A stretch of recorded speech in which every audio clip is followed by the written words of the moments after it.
Recreational activities only. They'll clear that Sunday at 6 p.m. and all cars and trucks will be allowed in. Woodyard Road, northbound between Rosaryville Road and getting over to Pennsylvania Avenue. Single line of traffic, alternating directions there, and you will find the heaviest of that work being done at Sherwood Drive. The Bloomberg 99.1 4-day forecast. Sunday, late day showers and a high of 81. Monday and Tuesday, sunny, highs in the middle to upper 70s. Then 70 degrees on Wednesday and continued sunshine. Right now, 63 degrees in downtown D.C., 61 in Frederick, 57 in Germantown, and 57 in Ellicott City, 59 degrees in Woodbridge. I'm Jim Lavin with traffic and weather every 15 minutes on the Beltway area's only 24-hour business station. Bloomberg 99.1 and 105.7 HD2.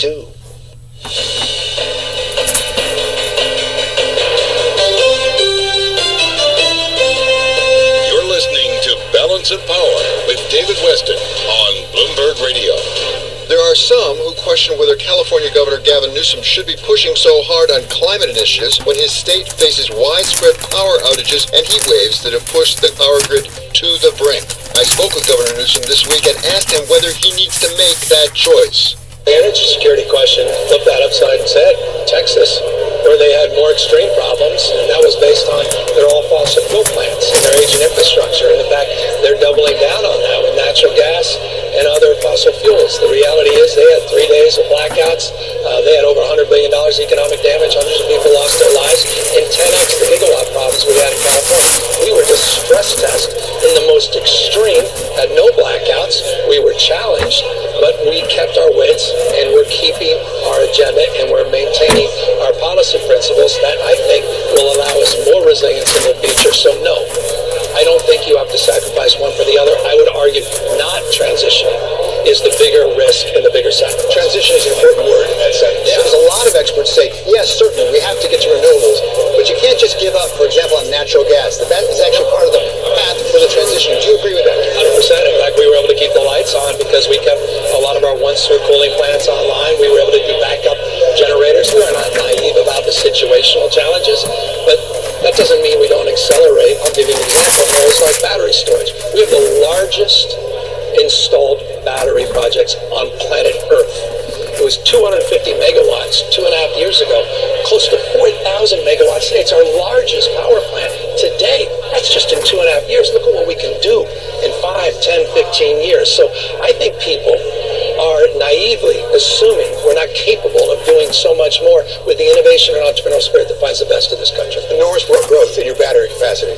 You said where you could go. Where do you need to go in order to get to zero emissions? I mean, look, we have very ambitious goals to carbon neutrality, not net zero, carbon neutrality in 2045. We've established interim goals, 90% of clean energy on our electricity grid by 2035. And of course, we have the 2035 ZEP mandate, which is the most aggressive of any jurisdiction, certainly in the United States, one of the few in the world.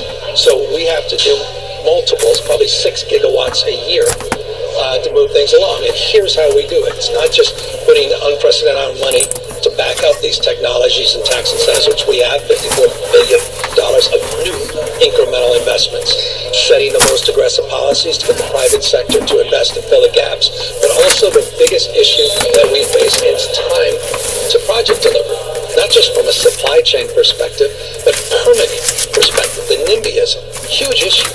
And so we did something profound this year. We have completely knocked out all of those barriers, and we put in rigid timelines to get projects permitted and go through a judicial process if they're challenged. And that, we think, is a game changer. Anything I read about this says carbon capture is critical, and I know that's an important part of your strategy. At the same time, have we really taken carbon capture to scale, to the scale you need it to be, particularly out of the air? Yeah, not yet. We have direct air capture, a number of companies in California. In fact, they're demonstrating that in Wyoming as we speak. We worked with the oil industry. You never believe that since they just did a referendum against our efforts on our setbacks, health and safety setbacks. But no, carbon capture, sequestration, we want to invest in that. And by the way, that's an important point you're making. We were able to find some balance in that space. Years ago, our environmental justice community, others were like, no, we don't want to have that conversation. Green hydrogen, didn't even want that conversation. So we've been accelerating on all fronts, recognizing recognize that we need to de-risk, including, by the way, extending the life of our nuclear plant for 5 years in order to stress test this grid as we transition and de-risk and look at the issue of cost, which is profoundly important. California, for years, has been on the cutting edge of vehicle emissions. Electric vehicles are going to be terribly important for all of us in this transition. At the same time, there's something called, I'm told, Proposition 30, about a possible tax that would give some incentives. You're not in favor of that? No, I'm not for self-directed taxes. I don't think we need to be taxing anybody. We just had a $101.4 billion operating surplus. I'll repeat that. No federal money. California enjoyed a $101.4 billion operating surplus, 7.8% GDP growth last year. You look at what we're doing in terms of economic growth and development, it belies everything Elon Musk or someone like that is saying, or what you're seeing in your nightly news. California's resilience, our strengths, demonstrable.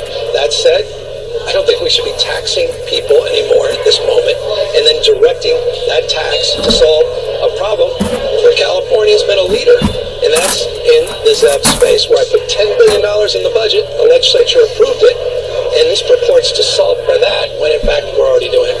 Climate is without question a very large problem in this country and the world right now. Another very large problem in this country is immigration or migration. And we're seeing a group of people, particularly asylum seekers, essentially getting shuttled around the country, almost like footballs. What is the right solution to that? Because it's not good for the people right now. It's the incapacity for politicians to get out of their own way, both parties. I cannot stand Ron DeSantis and these folks that are using these human beings, children, as political pawns. Disgusting. The cruelty of that is self-evident to any person that truly cares and has compassion. That said, the issue is real. I'm a border state governor. You'll lecture me on this topic. The reality is lived every single day. We need comprehensive immigration reform. And the irony of this, the frustration I have, is Joe Biden put out a great plan.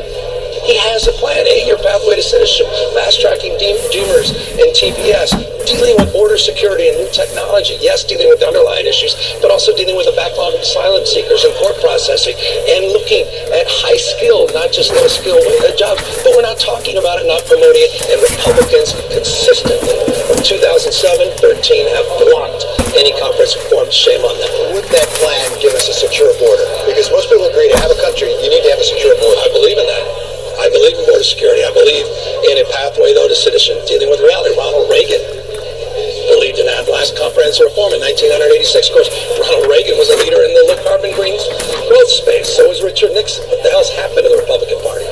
Ronald Reagan said some of the most deeply thoughtful and, I think, spiritual things anyone's ever said about immigration. What the hell's happened to the Republican Party that are othering and these poor victims that are legally seeking asylum? They're calling them aliens and using them as pawns. I mean, it's just a disgrace, but I get it, because we haven't owned up as a country in the past, today, and it doesn't even appear tomorrow.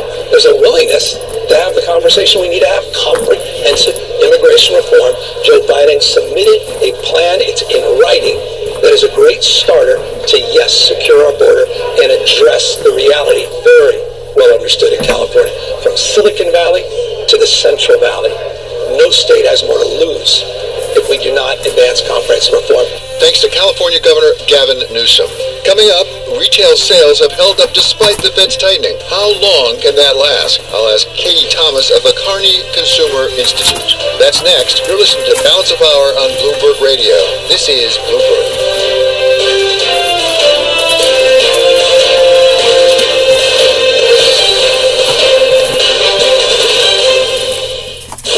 Breaks across the globe. Bloomberg Radio is there. From Asia, Taiwan has reiterated its vow not to bow to China's pressures in Europe. King Charles will be speaking in Westminster this morning. And anywhere in the world, news happens. We're going to go live to Taipei. Bloomberg's Bruce Einhorn in Hong Kong. We go live to Buckingham Palace this morning and join Lizzie Barton. Bloomberg's Tommaso Ebhart has more from Milan. Joining us now, Maria Tadeo in Madrid. Bloomberg 99.1. On the ground. Everywhere. Change can be disruptive, but at Bloomberg, we think bigger. Our sell Sell-side solutions combine trading and automation with market-leading data, so you can evolve, scale, and embrace change. This is Bloomberg for the sell side. Visit Bloomberg.com/sell-side. Mario Gabelli, chairman of Gabelli Asset Management, talks about why he chose the Jewish Communal Fund for his charitable giving. Back in 1982, we were looking to put money to work in the charitable area. As an analyst, I examined all the details of the Jewish Communal Fund, and it fit exactly what I needed, and at the time I needed it, and it continues to do that. For more than 40 years, the Jewish Communal Fund has been helping busy people simplify their charitable giving. A charitable fund may be opened quickly and easily with a $5,000 gift of cash or appreciated securities. Distributions from your fund will be made to qualified charities on your timetable at your recommendation. In the meantime, the assets in your fund are invested and have the potential to grow tax-free.